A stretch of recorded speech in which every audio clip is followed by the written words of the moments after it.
এই মেয়ে, কি সমস্যা তোমার? আমাকে দেখে এভাবে নিজেকে গুটিয়ে নিচ্ছ কেন? আর এভাবে কান্নাই বা কেন করছো? আমি কি বাঘ নাকি ভাল্লুক? না মানে আসলে ইয়ে আরে বাবা, আমি তোমার জামাই লাগি। আমাকে দেখে এভাবে ভয় পাওয়ার কি আছে? আর এসব ভারী সারি গহনায় তোমার নিশ্চয়ই খুব কষ্ট হচ্ছে। আমি তোমার জন্য ড্রেস নিয়ে এসেছি। এসব শাড়ি গহনা খুলে রেখে হালকা ড্রেস পরে আসো। এই বলে আয়ান তার হাত থেকে শপিং ব্যাগটা নদীর দিকে এগিয়ে দিল। নদী কোনো ভ্রুক্ষেপ না করে আগের মতোই বসে রইল আর অঝরে কান্না করে চলেছে। আয়ান কোনোভাবেই বুঝে উঠতে পারছে না নদীর এভাবে কান্না করার কারণটা কি। এইটুকুনি ছোট্ট একটা মেয়ে, তার উপর দিয়ে অনেক ঝড় তুফান হয়ে গেছে, সেটা ঠিক আছে, তার কারণে সে ভয় পেতেই পারে। কিন্তু তাই বলে আয়ান তার সঙ্গে যথেষ্ট ভদ্রভাবে কথা বলছে, তাহলে এখানে আবার ভয় পাওয়ার কি আছে? আয়ান নদীর হাতে শপিং ব্যাগটা তুলে দিয়ে আলমারি থেকে নিজের কাপড় চোপড় বের করে নিয়ে ওয়াশরুমে চলে গেল। অনেকক্ষণ পর ওয়াশরুম থেকে বের হলো ফ্রেশ হয়ে। নদী তখন বিছানার ওপর বসে বসে কান্না করছে। আয়ান নিজের চুলগুলো মুছতে মুছতে নদীর পাশে গিয়ে বসলো আর তারপরে নদীর মাথায় হাত রেখে বলতে লাগলো, আরে বাবা, বললাম তো তুমি যে শাড়ি গহনাগুলো চেঞ্জ করে নাও। এখানে কেউ তোমাকে কিছু বলবে না। এখানে তুমি সম্পূর্ণ ফ্রিডম পাবে। না মানে আসলে আমি বলতে চাচ্ছিলাম। ঠিক আছে, আমি বললাম তো। তুমি আমাকে কি বলতে চাও আমি সব কথা পরে শুনে নেব। কিন্তু এখন তুমি এসব কিছু আগে চেঞ্জ করে আসো। তোমার এসবে ভীষণ কষ্ট হচ্ছে, আমি ঠিক বুঝতে পারছি। এই বলে আয়ান একরকম জোর করে নদীকে বিছানা ছেড়ে উঠে দাঁড় করানো আর তারপর শপিং ব্যাগ থেকে একটা ড্রেস বের করে নদীর হাতে দিয়ে তাকে ওয়াশরুমটা দেখিয়ে দিল। নদী তখন আর কোনো কথা না বলে ওয়াশরুমের ভেতরে ঢুকে গেল। আর এদিকে আয়ান রুমের ভেতর বসে বসে নদীর জন্য অপেক্ষা করতে লাগলো। নদী ওয়াশরুমের ভেতর ঢুকে গেল ঠিকই, কিন্তু কিভাবে কি করবে সেটা ভেবে পাচ্ছে না মেয়েটা। জীবনের প্রথমবার শাড়ি পরেছে, সে নিজের হাতে তো পরেনি, অন্য একজন তাকে পরিয়ে দিয়েছিল। তাই সে ভেবে পাচ্ছে না এটা তাকে কিভাবে খুলতে হবে। অনেকক্ষণ চেষ্টা করলো কিন্তু কোনোভাবেই কিছু পেরে উঠছে না। এদিকে আয়ান রুমে বসে থাকতে থাকতে ঘুম চলে আসছিল। তখনই হঠাৎ তার মনে পড়ল নদী ওয়াশরুমে গিয়েছে অনেকক্ষণ হলো, এখনো ওয়াশরুম থেকে বের হচ্ছে না কেন। তাই আয়ান নদীর নাম ধরে ডাকতে লাগলো। এই নদী, কি হলো তোমার? এখনো তুমি ওয়াশরুম থেকে বেরোচ্ছ না কেন? নদী কোনো কথা বলে না, তার কান্নার প্রতি যেন আরও বাড়তে লাগলো। সে তো কোনোভাবে শাড়ি চেঞ্জ করতে পারছে না। কান্নার শব্দ আয়ান রুমের ভেতর থেকে শুনতে পাচ্ছিল। তাই সে সামনের দিকে এগিয়ে আসলো। ওয়াশরুমের দরজার সামনে দাঁড়িয়ে আয়ান নদীকে বলতে লাগলো, কি হলো, তুমি কোনো রেসপন্স করছো না কেন? আমি সেই কখন থেকে তোমাকে ডেকে যাচ্ছি। না মানে আসলে আমি শাড়িটা খুলতে পারছি না, কিভাবে খুলবো বুঝতে পারছি না।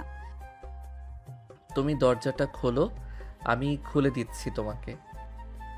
না আপনি আমাকে বলুন এটা কিভাবে খুলতে হবে, আমি খুলে নিতে পারবো। আরে বাবা, বললাম তো তুমি পারবে না। তুমি ওয়াশরুমের দরজাটা খোলো, আমি ভিতরে ঢুকে তোমার শাড়িটা খুলে দিচ্ছি। তাছাড়া আমি তোমার জামাই থাকি, আমার থেকে ভয় বা লজ্জা পাওয়ার কিছু নেই।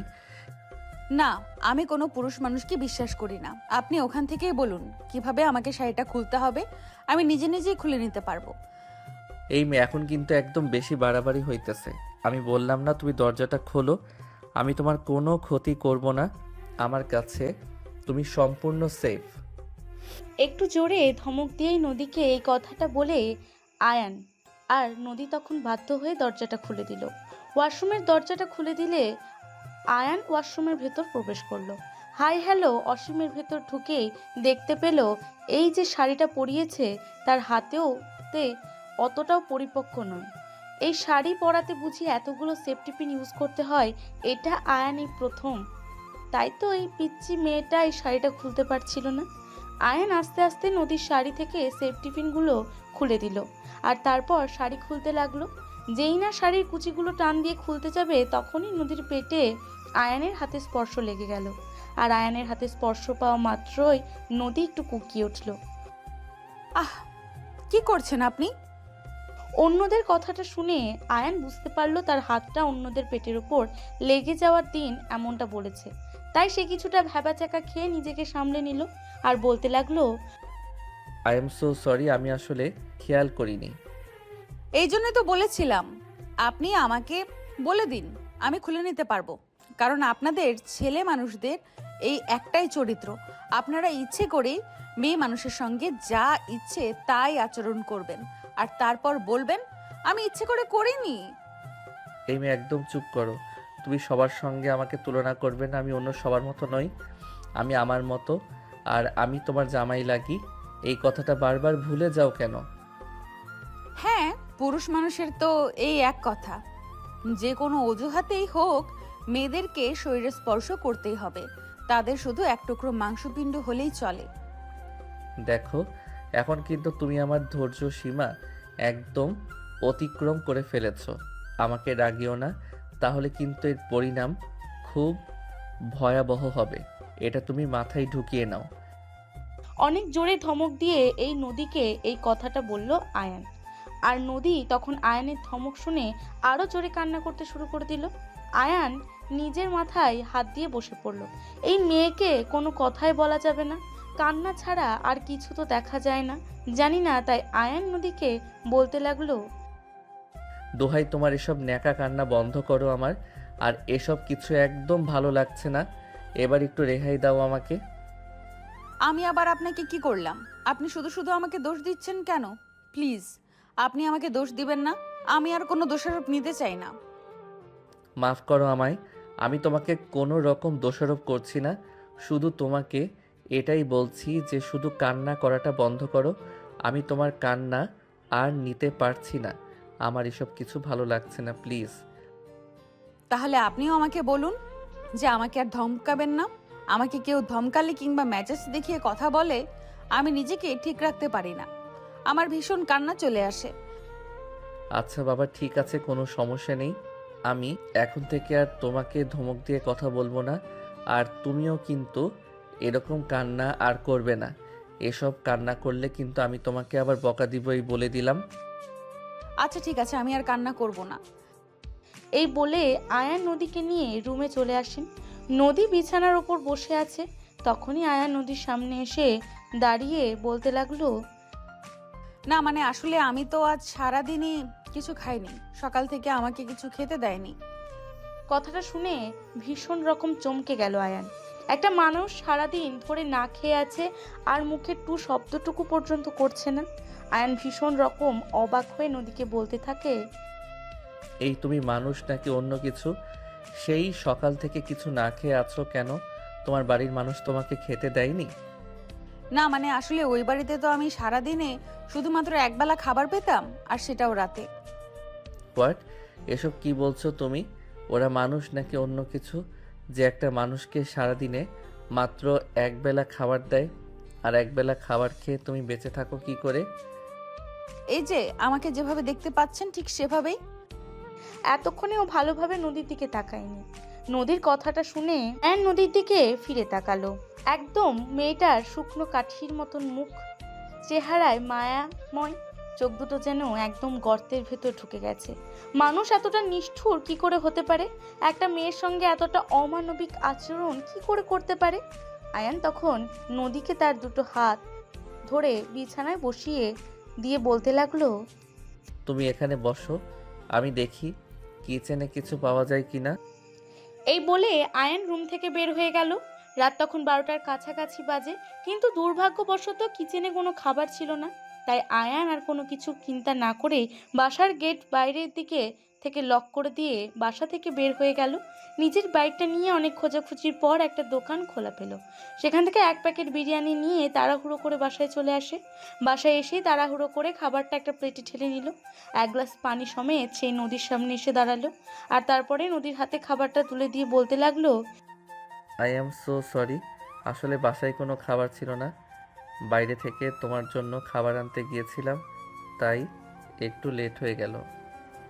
ভীষণ রকম অবাক হয় নদী, যেখানে কিনা সারাদিনে একবার মাত্র খাবার পেত, আর আজ কিনা বাসায় খাবার না থাকায় কেউ একজন তার জন্য বাইরে থেকে খাবার নিয়ে এসেছে। এই ব্যাপারটা ভীষণ রকম অবাক করে দেয় নদীকে। সে আয়ানের দিকে তাকিয়ে অবাক দৃষ্টিতে তাকিয়ে থাকে। আয়ান এটা দেখে নদীকে বলতে থাকে, কি ব্যাপার, তুমি এভাবে আমার দিকে হাঁ করে তাকিয়ে আছো কেন? তুমি তো সারা দিন কিছু খাওনি, খাবারটা খেয়ে নাও। আয়ান নদীর চোখের দিকে তাকিয়ে দেখতে পেলাম আর তুই চোখ দিয়ে অঝরে পানি এসে পড়ছে। কোনোভাবেই বুঝে উঠতে পারছে না এইভাবে কান্না করার কারণটা কি। তাই আয়ান আবার নদীকে বলতে লাগলো, কি ব্যাপার, কি সমস্যা তোমার? তুমি এখনো কান্না করছো কেন? আপনি আমার প্রতি এতটা দয়া দেখাচ্ছেন তাই। আরে তুমি তো বড্ড আজব মানুষ, এখানে দয়া দেখানোর কি আছে? তুমি আমার বিয়ে করা বউ, আমি যদি তোমাকে ভালো না বাসি তাহলে কাকে ভালোবাসবো বলো? সত্যি বলছেন? আপনি সত্যিই আমাকে ভালোবাসেন নাকি দয়া দেখাচ্ছেন, কোনটা? আরে বাবা, আমি তোমাকে দয়া দেখাতে যাব কেন? তুমি আমার বিয়ে করা বউ, তোমার প্রতি আমার একটা দায়িত্ব আছে তো নাকি? ও আচ্ছা, তাহলে ঠিক আছে। এতক্ষণে বুঝতে পেরেছি আপনি শুধুমাত্র আমাকে বিয়ে করেছেন আর সেই দায়িত্ব পালন করার জন্যই আমার প্রতি এতটা সহানুভূতি দেখাচ্ছেন। আরে আমি তো তোমাকে নিয়ে মহা ঝামেলায় পড়ে গেলাম। এসব তুমি কেমন ধরনের কথা বলছো? আমি তো কিছুই বুঝতে পারছি না। আমি তোমাকে সহানুভূতি কেন দেখাতে যাব? এই যে এখনই তো আপনি আমাকে বলেন আমি আপনার বিয়ে করা বউ, তাই আমার প্রতি আপনার একটা দায়িত্ব আছে। আর যদি আমি আপনার বিয়ে করা বউ না হতাম তাহলে তো এইটুকু দায়িত্ব আপনার থাকতো না।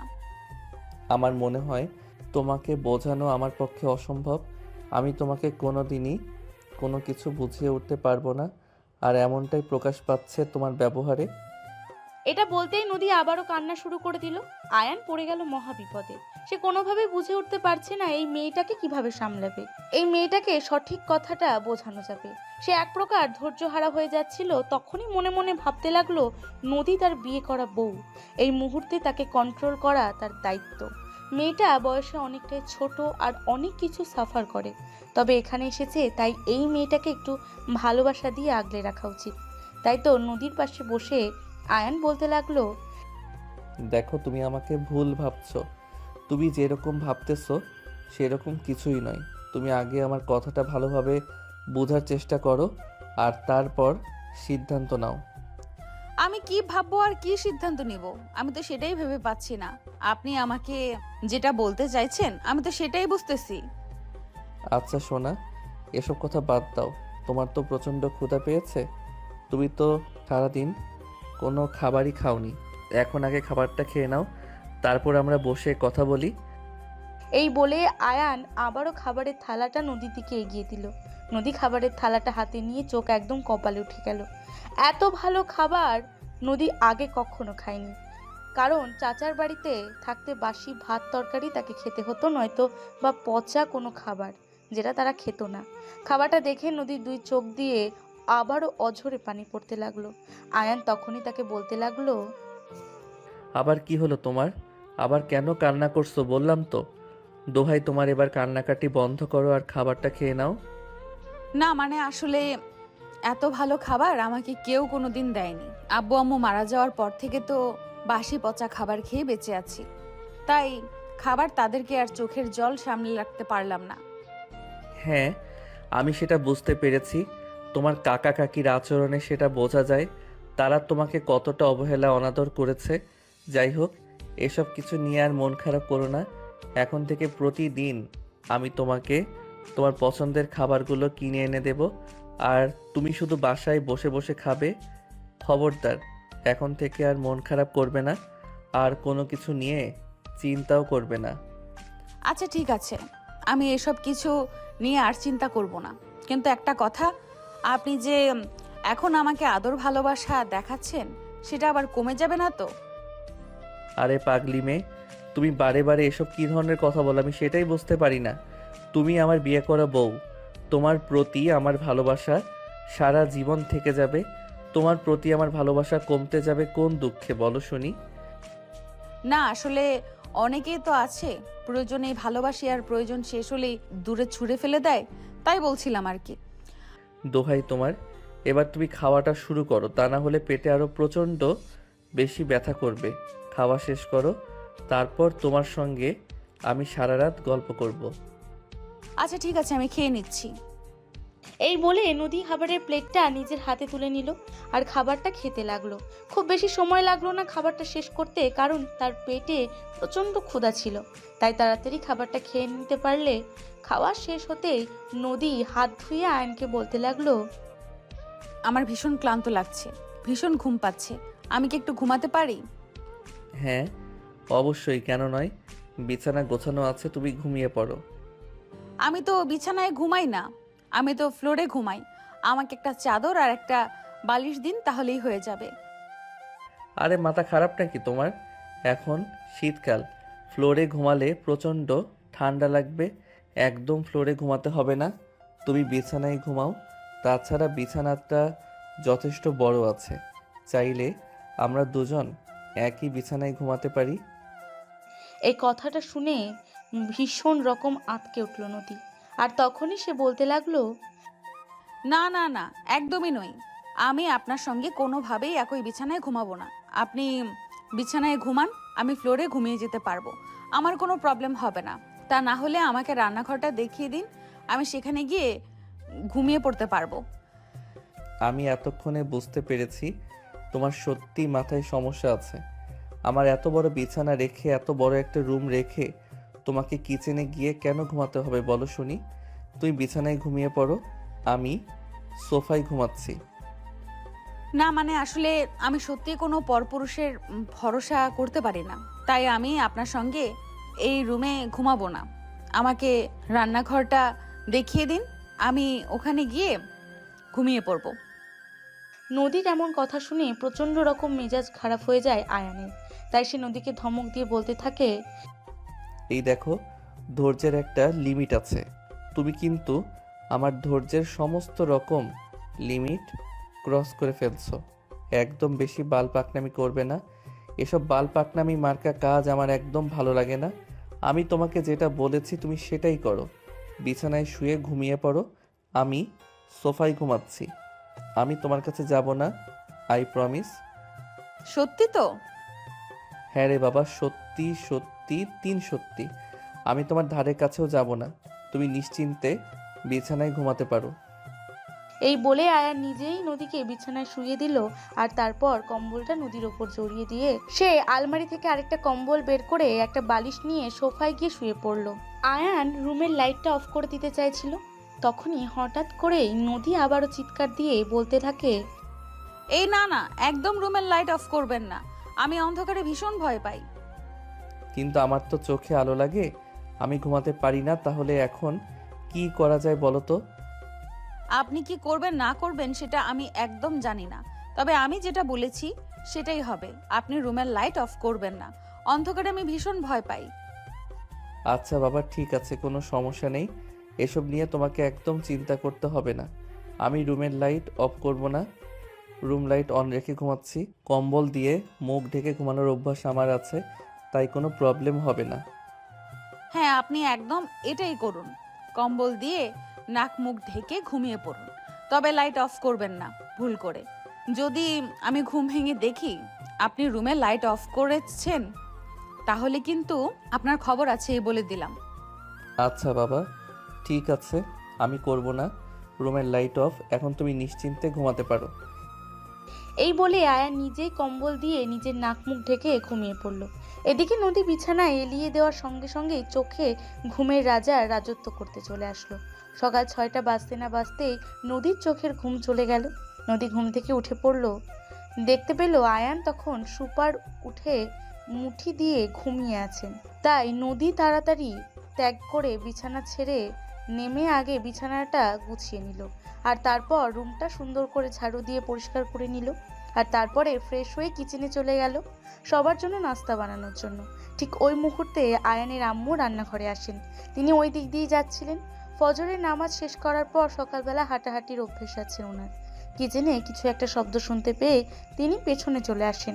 নদীকে দেখে সে ভীষণ রকম চমকে যান আর বলতে থাকেন, কি ব্যাপার মা, এত সকালে তুমি উঠেছ কেন? তোমার কি ক্ষুধা লেগেছে? কিছু খাবে? না মানে আসলে আন্টি, আমি তো সবার জন্য নাস্তা বানাতে এসেছিলাম, কিন্তু কোথাও কিছু খুঁজে পাচ্ছি না। আটা কোথায় আছে, আমায় একটু দেখিয়ে দিবেন? আরে পাগল মেয়ে, তোমাকে নাস্তা বানানোর জন্য কে বলেছে? এই বাড়িতে অনেক কাজের লোক আছে, তোমাকে কোনো কাজ করতে হবে না। তুমি রুমে যাও। কাজের মেয়েরা একটু পরেই নাস্তা বানাতে আসবে। ওরা নাস্তা বানানো শেষ হলে তোমার খাবারটা তোমার রুমে দিয়ে আসবে। আরে না আন্টি, এইসব আপনি কি বলছেন? ওরা কেন নাস্তা বানাতে যাবে? আমি তো নিজেই নাস্তা বানাতে জানি, আমি নিজেই নাস্তাটা বানিয়ে নিতে পারবো। আর কাজের মেয়েরা কারো কোনো প্রয়োজন নেই, আমি নিজেই সব রকম কাজ করতে পারি। নদী এই কথা বলতেই আয়নের আম্মু নদীকে টেনে নিজের বুকের সঙ্গে জড়িয়ে নিলেন আর তারপর বলতে লাগলেন, আর পাগল মেয়ের কথা শোনো, তুমি কেন এই বাড়িতে কাজ করতে যাবে? তুমি আমার একমাত্র পুত্রবধূ। তুমি এই বাড়িতে আমার মেয়ের মতোই আদর ভালোবাসায় থাকবে। তুমি তো জানোই আমার কোনো মেয়ে সন্তান নেই, তাই আমি তোমাকে নিজের মেয়ের মতো করে ভালোবাসতে চাই। হ্যাঁ আন্টি, আমিও তো সেটাই ভাবছি। নিজের শাড়ি নিজে কাজ করে খাবো, এখানে লজ্জা পাওয়ার কি আছে? কোনো কাজের মেয়েরা কারো প্রয়োজন নেই। শুধু শুধু কেন তাদেরকে আপনি টাকা দিতে যাবেন? আমি তো এ বাড়িতে থাকছি, খাচ্ছি, তাহলে কাজগুলো কেন করতে পারবো না? সত্যি তোমার মাথায় সমস্যা আছে। মাথায় সমস্যা না থাকলে কেউ এমন কথা বলে নাকি? বললাম তো তোমাকে এখানে কোনো কাজ করতে হবে না। তুমি রুমে যাও, আমার ছেলেকে সময় দাও। তাছাড়া এত সকাল সকাল কেন ঘুম থেকে উঠেছো তুমি? আন্টি, আমি তো প্রতিদিন আরো সকালে ঘুম থেকে উঠে যাই। কাল শরীরটা একটু খারাপ লাগছিল, তাই ঘুম ভাঙতে দেরি হয়ে গেছে। তা না হলে আমি আরো আগেই ঘুম থেকে উঠে যাই। আচ্ছা বাবা, ঠিক আছে, কোনো সমস্যা নেই। তুমি সকালবেলা ঘুম থেকে উঠে যাও যখন, তখন আমার সঙ্গে ফজরের নামাজ আদায় করে তারপর হাঁটতে বের হবে। এখন থেকে না হয় তুমি আমাকে সকালবেলা মর্নিং ওয়াকে সঙ্গ দেবে। তাহলে নাস্তা কে বানাবে? বাড়ির কাজগুলো কে করবে?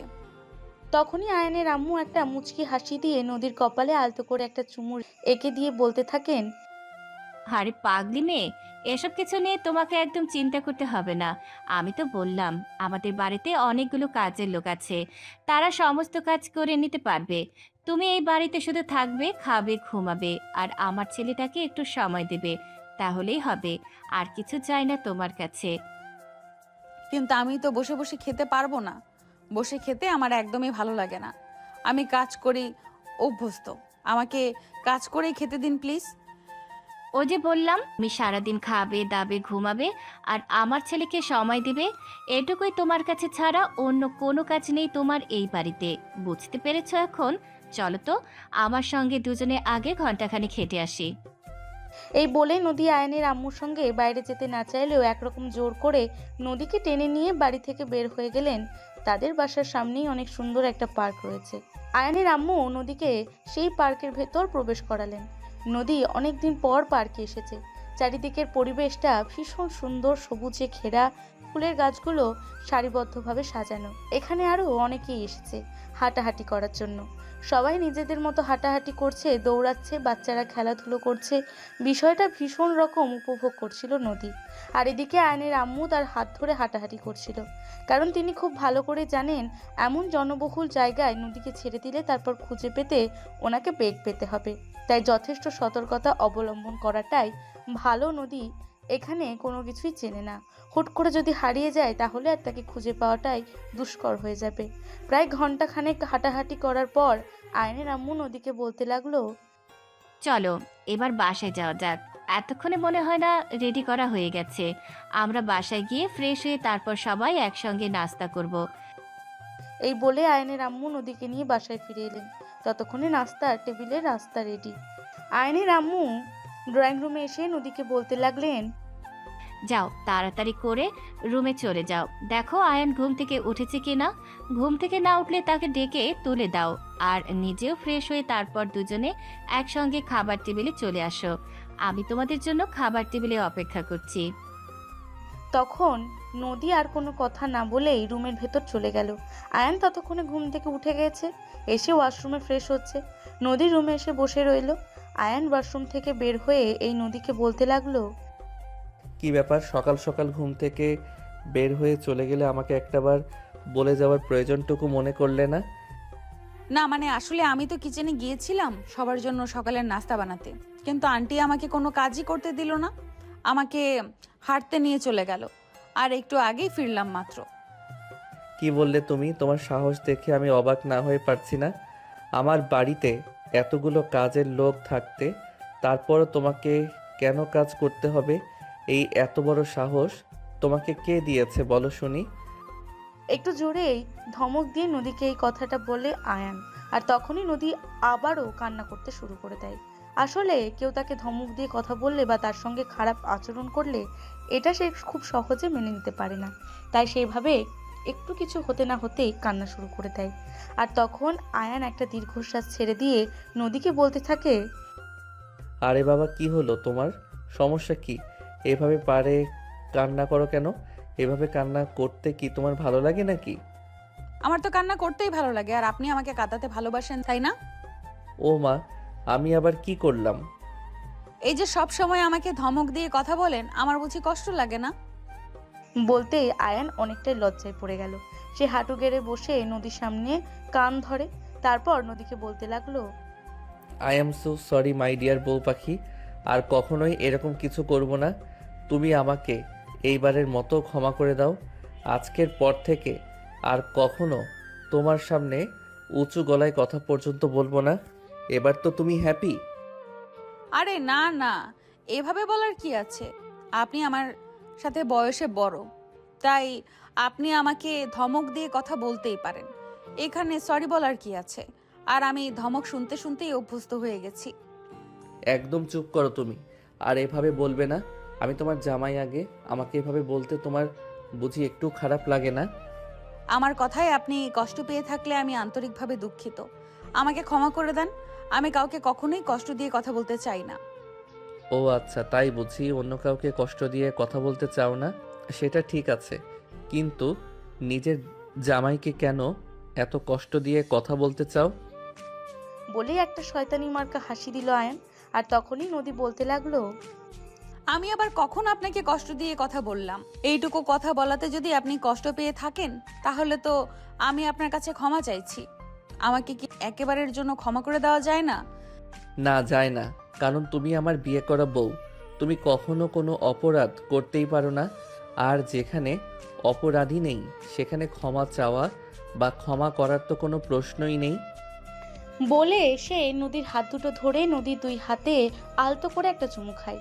আয়ন স্পর্শ পেয়ে নদী একটু কেঁপে উঠল। আয়ান সেটা খুব ভালোভাবে বুঝতে পারলো, তাই সে নদীর হাত দুটো ছেড়ে দিয়ে উঠে দাঁড়ালো। আর তারপরে এই নদীকে বলতে লাগলো, যাও তাড়াতাড়ি করে ফ্রেশ হয়ে আসো। আম্মু মনে হয় আমাদের দুইজনের জন্য নাস্তার টেবিলে অপেক্ষা করছে। নদী তখন আয়ানের কথা আর কোনো উত্তর না দিয়ে সোজা নিজের কাপড় চোপড় নিয়ে ওয়াশরুমে ঢুকে গেল। নদীর সেরকম কোনো ভালো জামা কাপড় ছিল না, তাই বাসা থেকে যেগুলো নিয়ে এসেছে সেগুলোই তাকে পরতে হবে। নদী ফ্রেশ হয়ে তার বাসা থেকে নিয়ে আসা জামাগুলোই পরে নিল। অনেক পুরনো আর বেশ কয়েক জায়গায় ছিঁড়েও গেছে। এটা দেখে আয়ান নদীকে বলতে লাগলো, কি ব্যাপার, তুমি এই ছেঁড়া জামাটা পরেছো কেন? তোমার কি আর ভালো কোনো জামা নেই? না মানে আসলে আমার তো অন্য কোনো জামা নেই, আর এই জামাটা মাত্র 2-3 জায়গায় ছিঁড়ে গেছে। কোনো সমস্যা নেই, আপনি আমাকে একটা সেলাই করা সুই এনে দিবেন, আমি এটা সেলাই করে নিব, তাহলেই হয়ে যাবে। নদীর এমন কথায় আয়ান কি বলবে কিছুই ভেবে পায় না। একটা মেয়ে কতটা ধৈর্যশীল হলে এমন কথা বলতে পারে। আয়ান তখন আবারও নদীর সামনে এসে দাঁড়ায়। নদীর হাত দুটো ধরে বলতে থাকে, I am so sorry my dear বউ পাখি। আমি আসলে এটা খেয়াল করিনি। আমি অফিস থেকে আসার সময় তোমার জন্য অনেকগুলো জামা কাপড় নিয়ে আসবো। আর আমি শপিং মলে গিয়ে আম্মুর মোবাইলে ভিডিও কল দেব। তখন তুমি তোমার পছন্দের ড্রেসগুলো আমায় দেখিয়ে দিও। আরে না, আপনি অতটা চিন্তা করছেন, আমার কোনো ড্রেস লাগবে না। যেগুলো আছে সেগুলো দিয়েই আরো কয়েকদিন চলে যাবে। আপনি শুধু আমার জন্য একটা সেলাই করা সুতো আর সুই নিয়ে আসবেন, তাহলেই হবে। এই যে দেখো, আমার মেজাজটা তুমি খারাপ করবে। আর তারপর যখন আমি তোমাকে ধমক দিয়ে কথা বলবো, তখন বলবে আমার ব্যবহার খারাপ। আমি তোমাকে কি বলতে চাইছি আর তুমি আমাকে কি বলতেছো বলো তুমি নিজেই। আরে বাবা, আমার যেটুকু লাগবে আমি তো সেটুকুই বললাম। শুনুন, অপচয়কারীকে আল্লাহ তাআলা পছন্দ করে না। আমাদের সবার উচিত যতটুকু প্রয়োজন সেটুকু ব্যবহার করা। তুমি আমার মাথাটা যেন যেটা বলছি সেটাই করবে। আমি কল দিলে তোমার যেই ড্রেসগুলো পছন্দ হয় সেগুলো আমাকে বলে দিবে, তারপর আমি নিয়ে আসবো তোমার জন্য। আসলে আমি কোনোদিনও মেয়েদের জন্য ড্রেস কিনিনি, তাই আমি জানি না মেয়েদের জন্য কিভাবে ড্রেস কিনতে হয়। এই বলে আয়ান নদীকে আর কোনো কথা বলার সুযোগ দিল না। তাকে নিয়ে খাবার টেবিলে চলে আসলো। আবার টেবিলে এসে দেখতে পায় তার আম্মু অনেকক্ষণ ধরেই তাদের জন্য খাবার নিয়ে অপেক্ষা করছে। আর নদী খাবার টেবিলে বসা মাত্রই আয়ানের আম্মু তাদের দুজনের দিকে নাস্তার প্লেট এগিয়ে দিলেন আর তারপর তাদেরকে খাবার সার্ভ করতে বললেন। তিনজনে একসঙ্গে খাবার খেতে লাগলো। খাওয়া প্রায় শেষের দিকে। তখনই আয়ানের আম্মু আয়ানকে বলতে লাগলো, আয়ান, তুই অফিস থেকে আসার সময় বৌমার জন্য কিছু ড্রেস নিয়ে আসিস তো। হ্যাঁ আম্মু, আমিও সেটাই বলছিলাম। আমি বলে গেছি নদীকে আমি অফিস থেকে ফেরার পথে ফোন দিব, আর তারপর সে যেন তার পছন্দের ড্রেসগুলো আমাকে দেখিয়ে দেয়। তাছাড়া তুমি তো জানোই আমি কখনো মেয়েদের পোশাক কিনিনি, তাই সেই ব্যাপারে আমার কোনো ধারণা নেই। আচ্ছা ঠিক আছে, কোনো সমস্যা নেই, তুই আমাকে কল দিস, আমি ওকে দেখিয়ে দেব। আন্টি, আমি বুঝতে পারছি না আপনারা দুজন কেন শুধু শুধু ব্যস্ত আছেন। আমার যে জামা কাপড়গুলো আছে এগুলো দিয়ে আরো কয়েকদিন চলে যাবে, কেন শুধু শুধু পয়সা নষ্ট করতে হবে? নষ্ট হবে নাকি হবে না সেসব কিছু নিয়ে তোমাকে কোনো চিন্তা করতে হবে না। পয়সা নষ্ট হলে সেটা আমাদের হবে, তোমার তো আর হবে না। তাই তোমার চিন্তা করার কি আছে বলো শুনি। হ্যাঁ, আমিও তো সেটাই বলছি। আমার জন্য আপনাদেরকে এত টাকা পয়সা নষ্ট করতে হবে না। আমার যা আছে তাতেই চলে যাবে। আমার জন্য কোনো পয়সা নষ্ট করতে হবে না। একদম চুপ করো, তুমি আর একটাও বাজে কথা বলবে না। কিসে পয়সা নষ্ট হবে আর কিসে পয়সা নষ্ট হবে না সেটা আমি খুব ভালো করেই জানি। তোমাকে শুধু যেটা করতে বলবো সেটাই করবে, বুঝতে পেরেছো? নদীকে একটু ধমক দিয়ে কথাটা বলেন আয়ানের আম্মু। আর নদী তখন নিজের মুখটা কালো করে নিয়ে এসে কখনোই ভাবতে পারেনি আয়ানের আম্মু তাকে এভাবে ধমক দিয়ে কথা বলবে। আচ্ছা, মুখ কালো করে নাস্তা খেতে লাগলো। আর এদিকে আয়ানের আম্মু আর আয়ান দুজনে মিটিমিটি হাসছে নদীর এমন কর্মকাণ্ড দেখে। নদী কোনো কথা বলছে না, চুপচাপ খাবার খেয়ে যাচ্ছে। এদিকে আয়ানের অফিস টাইম হয়ে গেছে, তাই সেও কারোর সঙ্গে কথা না বলে চুপচাপ খাবার খেয়ে বাসা থেকে বেরিয়ে গেল। নদীর নাস্তা করা শেষ হলে আয়ানের আম্মু নদীকে নিয়ে ড্রয়িং রুমে বসলেন। আর তারপরে এই নদীকে নিজের কাছে টেনে নিয়ে নদীর মাথায় হাত বুলিয়ে দিতে দিতে বলতে লাগলেন, কি খাবে বলো, আমি দুপুরে তোমার জন্য নিজের হাতে রান্না করব। আন্টি, আপনি কি খাবেন বলেন? আমি তো সব রকম রান্নাই করতে পারি। আমি নিজেই আপনাকে রান্না করে দেব। একবার না হয় আমার রান্নাটা খেয়েই দেখুন আমি কেমন রান্না করতে পারি। আরে বাবা, বললাম তো তোমাকে এত ব্যস্ত হতে হবে না, আমি নিজের কাজ নিজেই করে নিতে পারি। তাছাড়া আমাদের বাড়িতে এতগুলো কাজের লোক থাকলে তোমাকে কেন কাজ করতে হবে বলো শুনি। আপনি যদি আমার জন্য এত কষ্ট করে রান্না করতে যেতে পারেন, তাহলে আমি কেন আপনার জন্য রান্না করতে পারবো না? এটা কোনো হাদিসে লেখা আছে? আরে বাবা, তুমি এটুকুনি ছোট্ট একটা মানুষ, তুমি তো নিজেকে সামলাতে পারো না, সেখানে রান্না করা তো অনেক বড় ব্যাপার। আর একটা কথা মাথায় ভালোভাবে ঢুকিয়ে নাও, তুমি ওই বাড়িতে থাকতে যা করার করে নিয়েছো, কিন্তু এই বাড়িতে তোমার কোনো কাজ করা চলবে না। আমি তোমাকে যেভাবে বলবো সেভাবেই চলতে হবে, এবং এটাই ফাইনাল। আমার বসে থাকতে ভালো লাগে না, বললাম তো। আমি কোনো একটা কাজ করতে চাই, আমাকে কোনো একটা কাজ অন্তত করতে দিন। আয়নের আম্মু বেশ কিছুক্ষণ চুপ করে রইলেন, কিছু একটা নিয়ে চিন্তা ভাবনা করলেন। আর তারপরে হঠাৎ করে নদীকে জড়িয়ে ধরে বলতে লাগলেন, তুমি পড়াশোনা কোন ক্লাস পর্যন্ত করেছো জানি। এই তো ক্লাস 5 পর্যন্ত পড়াশোনা করেছিলাম। আর তারপর আব্বু আম্মু মারা যাওয়াতে কাকা কাকি আমাকে আর পড়াশোনা করতে দেয়নি, আর সেজন্যই এরপর আর পড়াশোনা করা হয়ে ওঠেনি। এই তো তোমার কাজ পেয়ে গেছি, এখন থেকে তোমাকে আর বসে থাকতে হবে না, তুমি কাজ করেই খেতে পারবে। চরম উৎসাহ নিয়ে আয়নের আম্মুর দিকে তাকায় নদী। আর তারপরেই নদী আয়নের আম্মুকে বলতে থাকে, কি কাজ বলুন না আন্টি, আমি তো আর তারা সইছে না, আমি এখনই কাজ করতে চাই। এখনই তোমাকে কিছু বলা যাবে না, আয়ান বাড়িতে আসুক, আমি তার সঙ্গে আগে কথা বলে নেই, তারপর তোমাকে জানাবো। এখন তুমি তোমার নিজের রুমে চলে যাও। কিছুক্ষণ পর কাজের মেয়ে তোমাকে কিছু ফল দিয়ে আসবে, সেগুলো বসে বসে খাবে। আর রুমে টিভি আছে, রিমোটটা ড্রেসিং টেবিলের সামনে রাখা আছে, তুমি টিভি দেখো রুমে গিয়ে। আন্টি প্লিজ, আমি কাজের মেয়েকে গিয়ে একটু সাহায্য করি, তাহলে সে তাড়াতাড়ি কাজটা শেষ করে ফেলতে পারবে। আপনি প্লিজ আমাকে না করবেন না। তখনই আয়ানের আম্মু একটু চেতে গেলেন।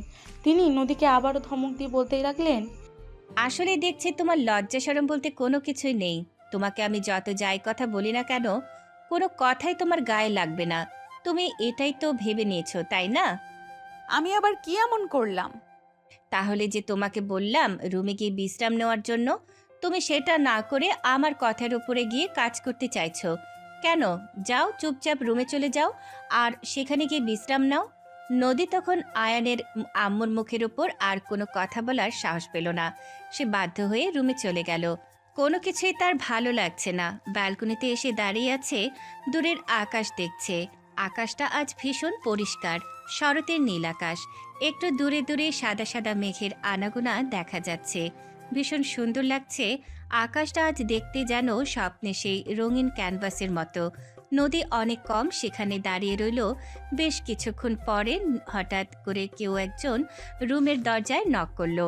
নদী রুমের দরজা খোলা রেখেছিল, কিন্তু কাজের মেয়ে তো আর রুমের দরজায় না করে ভেতরে প্রবেশ করতে পারবে না। তাই সে দরজার বাইরে দাঁড়িয়ে নক করতে থাকে। নদী এগিয়ে আসে, রুমের দরজাটা খুলে দিয়ে কাজের মেয়েটাকে দেখে বলতে থাকে, আরে বাবা, এখানে দাঁড়িয়ে এভাবে নক করার কি আছে? আমি তো রুমের দরজা খোলা রেখেই ব্যালকনিতে দাঁড়িয়েছিলাম। তুমি রুমে চলে আসলেই তো পারতে। না মানে, আসলে ম্যাডাম, এ বাড়ির কোনো রুমের ভিতরে আমাদের অনুমতি ছাড়া প্রবেশ নিষেধ করা হয়েছে। আর ছোট সাহেবের রুমে তো একদমই নয়। আমরা এই রুমে আগে কখনোই আসি নাই, আজকেই প্রথম এলাম, শুধু আপনি আছেন বলে। তখনই নদী কাজের মেয়েটার হাত ধরে নিয়ে বিছানার ওপর বসা ও কাজের মেয়েটিকে বসতে না চাইলেও সেই মেয়েটাকেও জোর করে বসালো। আর তারপরে বলতে লাগলো, এখন থেকে প্রতিদিন আসবে। আচ্ছা, তুমি আমার সঙ্গে বসে একটু গল্প করো না। আমার একদম একা একা ভালো লাগছে না। আপনার সাথে গল্প করতেই পারি, কিন্তু কিচেনে অনেক কাম পড়ে আছে। বড় ম্যাডাম যদি জানতে পারেন আমি কাজ রেখে আপনার সাথে বসে গল্প করছি, তাইলে আমারে অনেক বকবো। কিছুই হবে না, তুমি বসো তো এখানে। আন্টি কিছু বললে সেটা আমি দেখে নেব। এই বলে নদী আর কাজের মেয়েটা দুজনেই একসঙ্গে বসে গল্প করতে লাগলো আর ফল খেতে লাগলো। নদী নিজে না যতটা খাচ্ছিল, কাজের মেয়েটাকে তার চাইতে বেশি খাওয়াচ্ছিল। কাজের মেয়েও তার প্রতি অনেক খুশি হয় আর দুজনে মিলে বসে অনেকক্ষণ ধরে গল্প করতে থাকে। অপরদিকে কিচেনে অন্য কাজের মেয়েরা রান্না করছিল। ঠিক এমন সময় আয়নের আম্মু রান্নাঘরে আসেন। একজনকে সেখানে অনুপস্থিত থাকতে দেখে বাকিদের কাছে জিজ্ঞেস করেন। তখন তারা বলতে থাকে নদীর জন্য ফল নিয়ে যাওয়ার পর সেই মেয়েটার ফিরে আসেনি। আয়নের আম্মু একটু চিন্তিত হয়ে পড়লেন। কোনো দুর্ঘটনা হয়েছে কিনা সেটা জানার জন্য তিনি নিজে আয়নের রুমে আসেন। দরজা খুলে তিনি যেটা দেখতে পান সেটার জন্য একদমই প্রস্তুত ছিলেন না। নদী আর কাজের মেয়ে দুজনে একসঙ্গে বসে বিছানার উপর ফল খাচ্ছে আর টিভি দেখছে। দুজনে হাসি ঠাট্টায় মেতে উঠেছে, যেন বেহেশত থেকে কোনো এক হুড় পড়ি নেমে এসেছে, যার হাসিতে পুরো ঘরটা মাতোয়ারা হয়ে গেছে। তিনি দূর থেকে দেখে আর কোনো কথা না বলে চুপচাপ রুম থেকে বের হয়ে চলে গেলেন। আর এদিকে নদী আর কাজের মেয়ের গল্প হাসি ঠাট্টা চলতেই লাগলো। দুপুর 1:30 বাজে। আয়নের আম্মু নদীকে রুম থেকে ডাকতে আসলেন। এদিকে নদী আর কাজের মেয়ে গল্প করতে করতে কখন যে সময় চলে গেছে সেটা তাদের দুজনের কারোরই খেয়াল নেই। আয়নের আম্মু রুমে প্রবেশ করা মাত্রই কাজের মেয়েটা লাফ দিয়ে বিছানা থেকে নেমে থতমত হয়ে কান্না করতে লাগলেন। আয়নের আম্মুকে বলতে লাগলেন, খালাম্মা, আমার ভুল হয়ে গেছে, আমারে মাফ করে দেন। আমি আর জীবনেও এমন কাম করুম না। কাজের মেয়ের এমন ব্যবহারে ভ্যাবাচ্যাকা খেয়ে গেল আয়নের আম্মু আর নদী। তারা দুজনেই অবাক হয়ে কাজের মেয়ের দিকে তাকিয়ে আছে। তখনই আবারও কাজের মেয়ে আয়নের আম্মুর পা ঝরিয়ে ধরে বলতে থাকে, খালাম্মা, আমি হাসা কথা কইতেছি, আর জীবনেও এমন ভুল কাম করুম না। আপনি আমার এই শেষবারের মতো মাফ কইরা দেন। আয়নের আম্মু তার হাত দুটো ধরে দাঁড় করান আর তারপর বলতে থাকেন, আরে পাগলি, নিয়ে কি হয়েছে? তুই এভাবে কান্না করছিস কেন? আর এভাবে বারবার আমার কাছে ক্ষমা কেন চাইছিস? আমি তো সেটাই বুঝতে পারছি না। আসলে ছোট সাহেবের রুমের ভেতর প্রবেশ করার অনুমতি তো আমাদের কোনো কালেই ছিল না। আর ছোট ম্যাডাম ওনার সাথে গল্প করতে বলাই ওনার সাথে গল্প করতে বইয়া গেছিলাম। খালাম্মা, আমারে মাফ করে দেন, আর কোনোদিন এমন কাম করুম না। কাজের মেয়ের এমন কথা শুনে আয়ানের আম্মু হাসতে শুরু করে দেন। আয়ানের আঙ্গুর হাসের সঙ্গে তাল মেলাতে গিয়ে নদী নিচেও হাসতে থাকে, কিন্তু কেন হাসছে এটাই জানে না সে। বেশ কিছুক্ষণ পর নিজের হাসিটা থামিয়ে আয়ানের আম্মুর কাজের মেয়েকে বলতে থাকেন, আরে বোকা মেয়ে, এভাবে বলার কি আছে?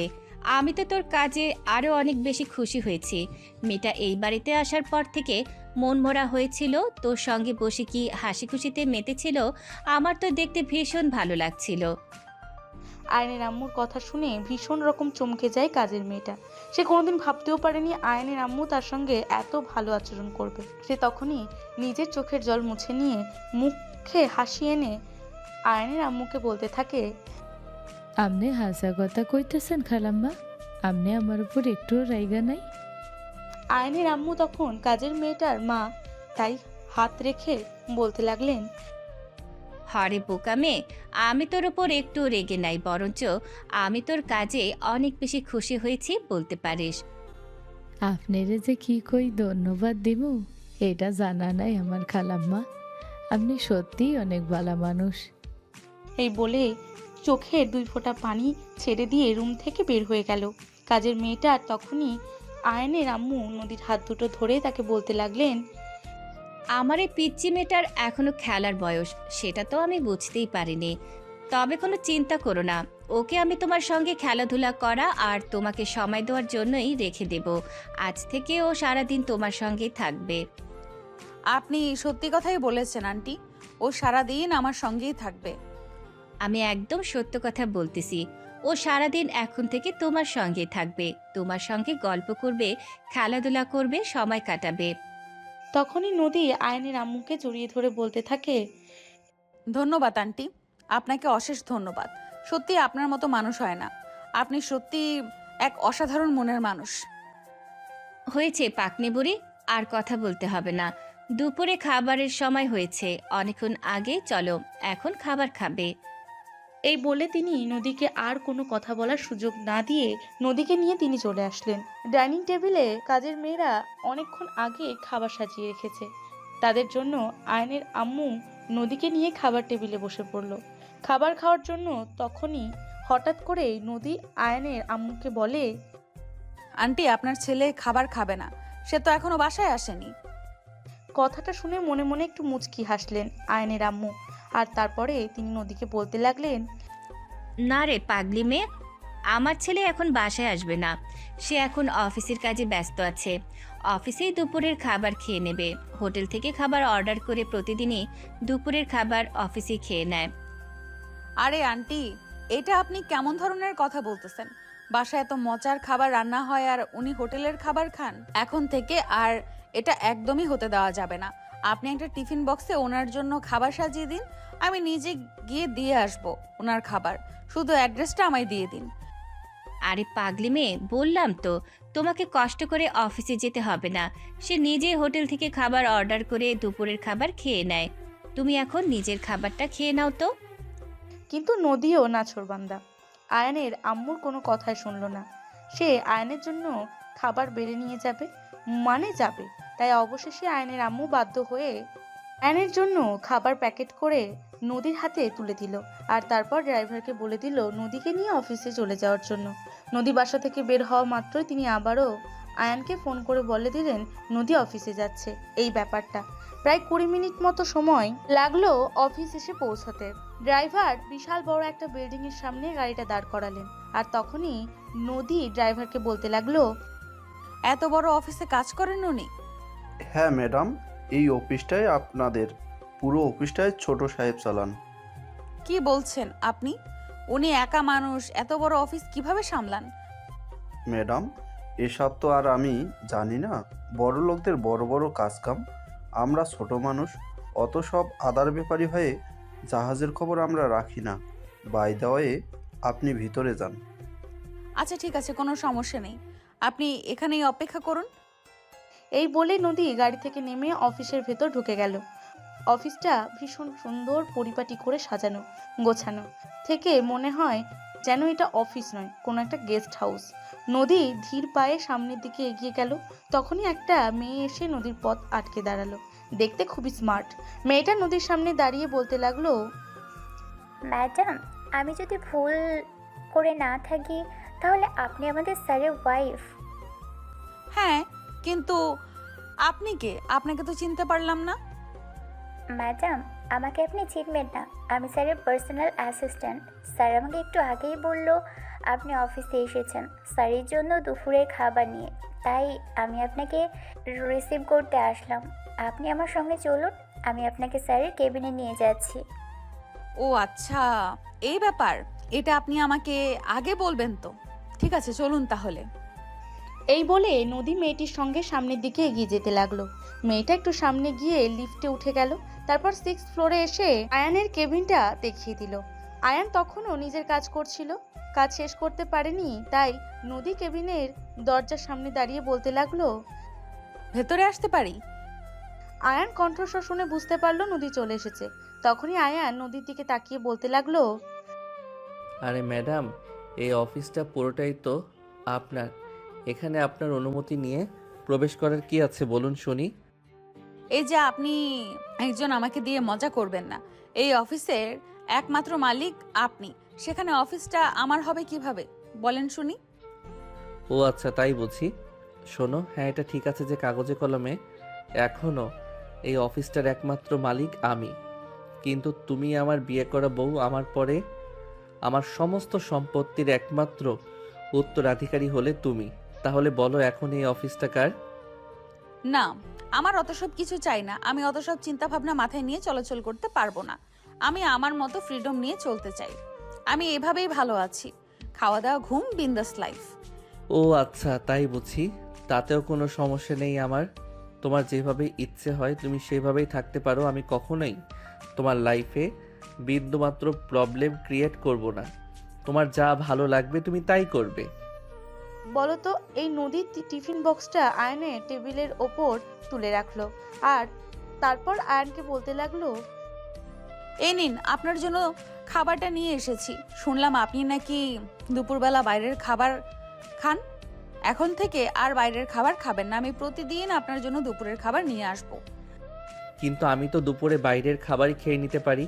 কষ্ট করে তোমাকে কেন প্রতিদিন আসতে হবে বলো শুনি। আমার ইচ্ছে হয়েছে তাই আসব। আপনি এখন থেকে একদম বাইরের খাবার খাবেন না। বাইরের খাবার একদমই ভালো নয়।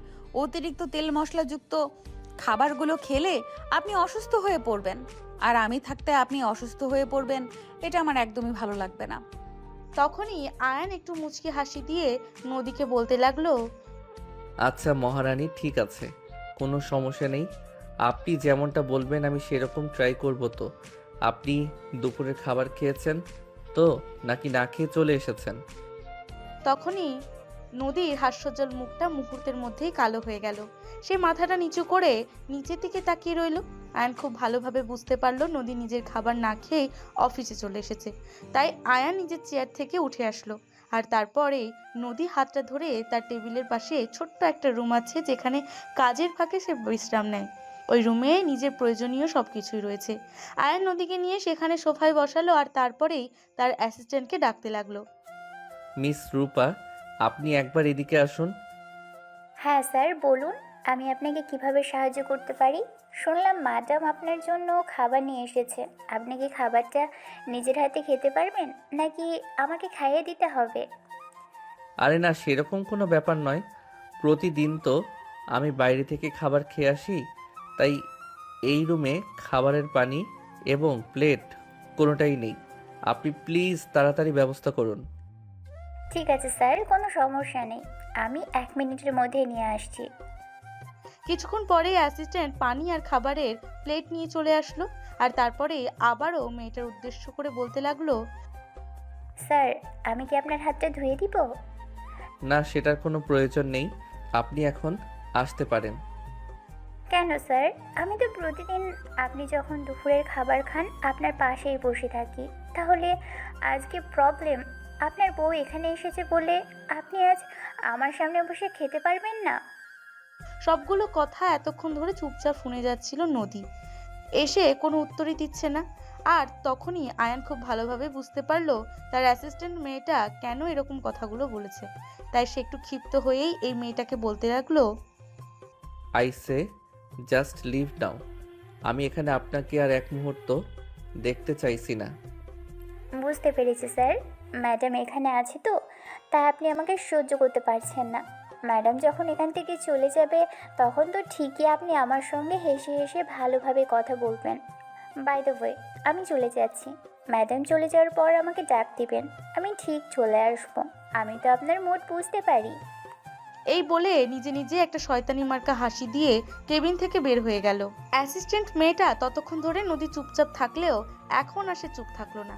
তাই সে আয়নকে বলতে লাগলো, সকালবেলা তো দেখলাম আপনি নিজের হাতেই বাসায় নাস্তাটা খেয়েছেন, তাহলে অফিসে কেন আপনার অ্যাসিস্ট্যান্টকে আপনাকে খাবার খাইয়ে দিতে হয়? এসব কথা বাদ দাও, তুমি এদিকে এসে বসো। তুমিও তো খাবার খেয়ে আসোনি। আমি তোমাকে খাইয়ে দিচ্ছি আর আমি নিজের হাতেই খেতে পারি। আমাকে আপনার খাইয়ে দিতে হবে না। আমি একজন সম্পূর্ণ মানুষ এবং স্বাভাবিক মানুষ। আমি নিজের হাতেই নিজের খাবার খেয়ে নিতে পারি। আর আপনার যদি আমি এখানে আসাতে কোনো প্রবলেম হয়ে থাকে তাহলে আমি চলে যাচ্ছি। আপনি আপনার অ্যাসিস্ট্যান্টকে ডেকে নিয়ে নিজের খাবারটা খেয়ে নিতে পারেন। আরে এসব তুমি কি বলছো? তুমি এখানে আসাতে আমার কোনো প্রবলেম হতে যাবে কেন? আমার কোনো প্রবলেম হচ্ছে না। তুমি এখানেই থাকো। আমরা দুজন আজ দুপুরের খাবারটা একসঙ্গে খেয়ে নিই। আর আমার অফিসের কাজও প্রায় শেষ হয়ে গেছে। তুমি তখন চলে এসেছো, তখন তোমাকে নিয়েই তোমার জন্য শপিং করতে যাওয়া যাবে। না, সেটার কোনো প্রয়োজন হবে না। আমি চলে যাচ্ছি, আপনি খাবারটা খেয়ে নিন। এই বলে নদী তখনই আয়নের কেবিন থেকে বের হয়ে যেতে চাইছিল। তখনই আয়ান পেছন থেকে নদীর হাত পা টান দিয়ে ফেলে দেয় আর এক ঝটকায় নিজের বুকের সাথে মিশিয়ে নিয়ে নদীকে বলতে থাকে, আমার পাগলি বউটা কেন রাগ করেছে আমি জানতে পারি? নদীর দুই চোখ দিয়ে পানি পড়ছে। সে কোনো কথাই বলছে না, চুপচাপ আয়নের কাছ থেকে নিজেকে নিঃশব্দে ছাড়িয়ে নেওয়ার চেষ্টা করছে। কিন্তু এইটুকুনি পিচ্ছি একটা মেয়ে আয়নের শক্তির সঙ্গে কোনোভাবেই পেরে উঠছিল না। তাই সে নিজেই মুখ ফুটে আয়নকে বলতে থাকে, দয়া করে আমাকে ছেড়ে দিন। আমার এখানে ভালো লাগছে না, আমি বাসায় চলে যাব। বাসায় তো তুমি অবশ্যই যাবে, তবে তুমি একা যাবে না, তোমার সঙ্গে আমিও যাব। আর এখন তুমি আমার সঙ্গে এখানে দুপুরের খাবারটা খাবে, আর এটাই শেষ কথা। আমাকে জোর করবেন না, বললাম তো আমার ভালো লাগছে না, আমি বাসায় চলে যাব।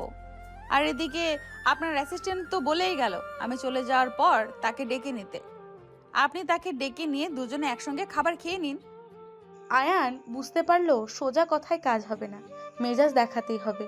তাই সে একটু রেগে গিয়ে নদীর দিকে তাকিয়ে বলতে লাগলো, দেখো অনেক হয়েছে, অনেক কথা বলেছো তুমি। আমি তোমার আর কোনো কথা সহ্য করতে পারছি না। চুপচাপ এখানে বসে যাও, আমার সঙ্গে খাবারটা খাবে, এটাই শেষ কথা। তখন নদী আর কোনো কথা বলতে চাইলেও আর বলার সুযোগ দিল না আয়ান। নদীকে একটানে নিজের কোলের ওপর বসিয়ে নিল আর নিজেই খাবারটা প্লেটে ঢেলে খাবার মাখিয়ে প্রথম লোকমাটা নদীর মুখে তুলে ধরলো। কিন্তু নদী কোনোভাবেই খাবার খেতে চাইছিল না, জেদ দেখাতে চাইছিল, কিন্তু আয়ান তাকে সেটা করতে দিল না। একরকম জোর করে সে নদীকে খাবারটা খাইয়ে দিতে লাগলো। দুজনের খাওয়া দাওয়া শেষ হলে আয়ান নদীকে নিয়ে নিজের কেবিনে চলে আসে। কিছুক্ষণের মধ্যেই নিজের কাজ শেষ করে আর তারপর অফিস থেকে নদীকে নিয়ে বের হয়ে চলে যায়। অফিসের গেটের সামনে দিয়ে নদীকে নিয়ে গাড়িতে উঠতে যাবে এমন সময় নদী বলতে থাকে, আমি আপনার সঙ্গে যাব না। বাসা থেকে ড্রাইভার আঙ্কেল এসেছে আমার সঙ্গে, আমি ওনার সঙ্গেই বাসায় চলে যাব। প্লিজ নদী, অনেক হয়েছে, আর নয়। আর এরকম করো না। আমি সরি বললাম তো তোমাকে। আর ওই অ্যাসিস্ট্যান্টকে আমি আজকে অফিস থেকে বের করে দিয়েছি। ও আর কোনো দিন আমার অফিসে প্রবেশ করতে পারবে না। তুমি এত কিছু বুঝো আর এইটুকু বুঝতে পারছো না? ও এইটুকু ইচ্ছে করেই করেছে যাতে তোমার সঙ্গে আমার একটা ভুল বোঝাবুঝি হয়। আমি ওসব নিয়ে কথা বলতে চাই না। আমি তো আপনাকে বললাম আমি বাসায় চলে যেতে চাই। প্লিজ আমাকে আর আটকাবেন না, বাসায় যেতে দিন। এখন কিন্তু একদম বেশি হয়ে যাচ্ছে। তুমি চুপচাপ চলো আমার সঙ্গে, আমি তোমার কোনো কথাই শুনবো না। ড্রাইভার, গাড়ি স্টার্ট করো। এই বলে নদী আয়নের সঙ্গে গাড়িতে উঠতে না চাইলেও আয়ান একরকম জোর করে নদীকে গাড়িতে তুলে নিল আর তারপরে ড্রাইভার গাড়ি স্টার্ট করে দিল। কিছুক্ষণের মধ্যে তারা দুজনে একটা শপিং মলে এসে পৌঁছালো। আয়ান নদীকে নিয়ে ভেতরে প্রবেশ করলো। অনেকগুলো দোকান ঘোরাঘুরি করে দুজনে বেশ কিছু ড্রেস আর প্রয়োজনীয় জিনিসপত্র কিনে নিল। বাসায় ফিরতে ফিরতে বিকেল হয়ে গেল। বাসায় এসে কলিং বেল চাপ দিতেই আয়নের আম্মু দরজা খুলে দিল। নদী আর আয়ানকে একসঙ্গে দেখে তিনি হাসি মুখে বলতে লাগলেন, মাশাল্লাহ মাশাল্লাহ, আমার পাখি দুইটাকে অনেক সুন্দর মানিয়েছে। যেন আল্লাহ তোদের দুজনকে দুজনার জন্য পারফেক্ট জুটি বানিয়ে এই দুনিয়াতে পাঠিয়েছেন। হ্যাঁ আম্মু, তুমি একদম ঠিক কথাই বলেছ। যাই হোক আম্মু, আমার টায়ার্ড লাগছে। আমি এখন রুমে গিয়ে বিশ্রাম নেই, তারপর রাতে তোমার সঙ্গে কথা বলবো। হ্যাঁ বাবা, অবশ্যই রুমে যা আর বিশ্রাম কর। সেই বলে তিনি পথ থেকে সরে দাঁড়ালেন। নদী দুজনকে তিনি রুমের ভেতর যেতে দিলেন। আয়ান আর নদী দুজনে রুমের ভেতর এসেই নদীকে বলতে লাগলো, ওখানে তো অনেকবার বললাম ড্রেসগুলো ট্রায়াল দিয়ে দেখে নেওয়ার জন্য গায়ে হবে কি না, তুমি তো একদমই সেটা করলে না। এখন আমি একটু ঘুমাবো, তুমি ড্রেসগুলো ট্রায়াল দিয়ে দেখে নাও সবগুলো গাড়ি ঠিকঠাক মতো হয় কি না, তা না হলে আবার চেঞ্জ করে আনতে হবে। সেটার কোনো প্রয়োজন হবে না। আমার গায়ে যেগুলো না হবে সেগুলো আমাদের বাসায় মেয়েগুলো আছে, ওদেরকে দিয়ে দিব। ওরা এগুলো পেলে অনেক খুশি হবে। আচ্ছা ঠিক আছে, তোমার যেটা ভালো মনে হয় তুমি সেটাই করো। তোমার খুশিতেই আমার খুশি। আমি কখনোই তোমার ইচ্ছার বিরুদ্ধে গিয়ে তোমাকে কিছু করতে বাধ্য করব না, এইটুকু নিশ্চিত তুমি থাকতে পারো। এই বলে আর ওয়াশরুমে চলে গেল ফ্রেশ হওয়ার জন্য। কিছুক্ষণ পরে ফ্রেশ হয়ে এসে বিছানায় শুয়ে ঘুমিয়ে পড়ল। আর এদিকে নদী রুম থেকে বের হয়ে কাজের মেয়েগুলোর কাছে চলে গেল ওদের সঙ্গে গল্পগুজব করার জন্য। ওরা তখন বিশ্রাম নিচ্ছিল। নদী ওদের রুমে প্রবেশ করা মাত্র সবাই বিছানা থেকে লাফ দিয়ে উঠে দাঁড়িয়ে নদীকে বলতে লাগলো, ম্যাডাম আপনার কিছু লাগবে? আর আপনার কিছু লাগলে আপনি আমাদের ডাকলেই তো পারতেন, আমরা আপনার রুমে পৌঁছে দিতাম। আপনি কেন কষ্ট করে এখানে আইছেন? আরে না বাবা, আমার কিছুই লাগবে না। রুমে একা একা আমার একদমই ভালো লাগে না, তাই তো আমি তোমাদের সঙ্গে গল্প করতে এসেছি। কিন্তু ম্যাডাম, বড় ম্যাডাম দেখলে যদি কিছু বলে তখন কি হবে? কিছুই হবে না, আমি আন্টিকে বলে দিয়েছি। এখন থেকে আমি সারাদিন তোমাদের সঙ্গে গল্পগুজব করব, খেলাধুলা করব। আন্টি তোমাদের কিছুই বলবে না। কিন্তু বাড়ির কাজগুলো কে করবে? তোমরা তো 3 জন আছো, একজন সব সময় আমাকে সময় দেবে, আর বাকি দুজনে ভাগাভাগি করে কাজগুলো করে নেবে। কি পারবে না তোমরা? কথাটা শুনে কাজের মেয়েগুলো ভীষণ খুশি হয়ে যায়। আর তখনই তারা নদীকে বলতে থাকে, পারুম না মানে অবশ্যই পারুম, আমাদেরকে পারতেই হবে। আপনার সঙ্গে সময় কাটাবো, এটা তো আমাদের সৌভাগ্যের ব্যাপার। আমরা তো কখনো এটা কল্পনা করতে পারিনি। আচ্ছা ঠিক আছে, এখন বসো আর বলো তোমরা কি নিয়ে গল্প করছিলে। আমিও তোমাদের সঙ্গে যোগ দিতে চাই। এই বলে নদী তাদের সঙ্গে গল্প করতে লাগলো। দেখতে দেখতে কখন যে সন্ধ্যা ঘনিয়ে রাত হয়ে গেল এটা তাদের খেয়ালই ছিল না। রাত 8টা বাজে। আয়নের আম্মু নিজের রুম থেকে বের হয়ে কিচেনের দিকে যাচ্ছিলেন কি রান্না হচ্ছে সেটা দেখার জন্য, কিন্তু তিনি কিচেনে গিয়ে কাউকেই দেখতে পেলেন না। তাই তিনি কিচেন থেকে বের হয়ে কাজের মেয়েদের রুমের দিকে পা বাড়ালেন ওদের কোনো প্রবলেম হয়ে যায় কিনা সেটা দেখার জন্য। কিন্তু সেখানে গিয়ে তিনি যেটা দেখতে পেলেন সেটার জন্য তিনি মোটেও প্রস্তুত ছিলেন না। সকালবেলা তো নদী কাজের মেয়েকে নিয়ে রুমের গিয়ে গল্প করেছে, আর এখন কিনা সে নিজেই কাজের মেয়েদের রুমে চলে এসেছে গল্প করার জন্য। এটা দেখে আয়ানের আম্মুর ভীষণ হাসি পাচ্ছে। একটা মেয়ে কতটা ছেলে মানুষ হলে এরকম কাজ করতে পারে। তিনি হাসতে হাসতে কাজের মেয়েদের রুমে প্রবেশ করলেন। কাজের মেয়েরা সবাই ওনাকে দেখতে পেয়ে লাফ দিয়ে উঠে দাঁড়ালেন আর বলতে লাগলেন, ম্যাডাম কি হইছে? আপনি এইখানে আইছেন কেন? কোনো সমস্যা হইছে? না, আসলে তোরা কি করছিস সেটাই দেখতে আসছিলাম। না, 12টা বেজে গেছে, এখনো রান্না বসাসনি তো, তাই। বলতে বলতে কি জিভে কামড় দিল। মেয়েগুলো তারা আসলেই খেয়াল করেনি কখন রাত হয়ে গেছে। তাই তারা তাড়াহুড়ো করে বিছানা থেকে নেমে এসে আয়নের আম্মুকে বলতে লাগলো, খালাম্মা, আমাদের ভুল হয়ে গেছে, এই শেষবারের মতো আমাদেরকে ক্ষমা করে দিন। আমরা আর কখনোই এমন করুম না। ওনার সঙ্গে গল্প করতে করতে আমাদের সময় কেটে গেছে, খেয়ালই করিনি। তখনই আয়নের আম্মু তাদের সবাইকে অবাক করে দিয়ে বলতে লাগলো, আরে বাবা, এত বিচলিত হওয়ার কিছুই নেই। আমি তাদেরকে কিছুই বলবো না। আমি তো বরঞ্চ আরো অনেক বেশি খুশি হয়েছি। তোরা আমার বউ, আমাকে সময় দিয়েছিস, তোরা সবাই ওর সঙ্গে সময় কাটিয়েছিস। আমার কাছে আমার বৌমার ভালো থাকাটাই সবচাইতে বেশি ইম্পর্টেন্ট। তোরা তো সবাই খুব ভালো করে জানিস আমার কোনো মেয়ে সন্তান নেই, তাই তোদেরকে আমি কতটা আদর করি। হ খালাম্মা, আপনি আমাগরে অনেক আদর করেন। আপনার মতো আদর আমাগরে আর কেউ করব না। তাহলে এত ভয় পাওয়ার কি আছে?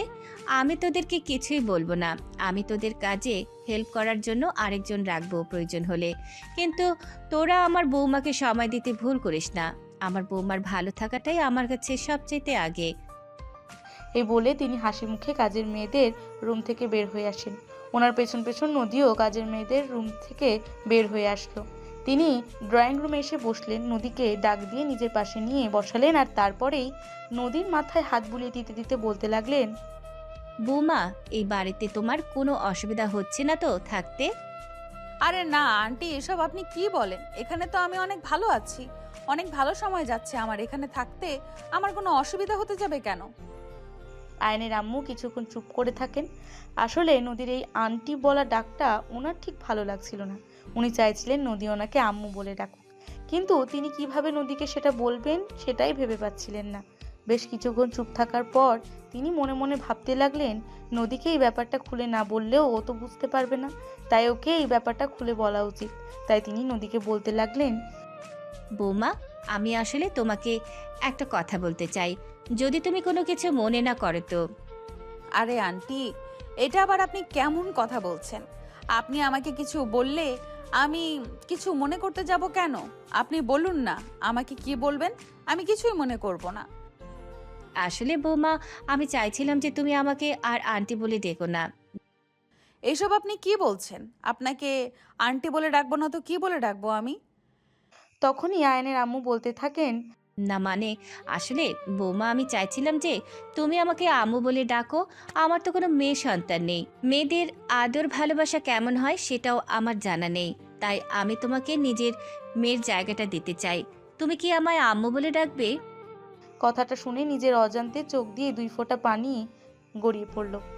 আয়নের আম্মুর অগোচরে নদী নিজের 2 চোখের জল মুছে নিয়ে নিজেকে সামলে নিয়ে আয়নের আম্মুকে বলতে লাগলো, হ্যাঁ আম্মু, অবশ্যই, কেন ডাকবো না?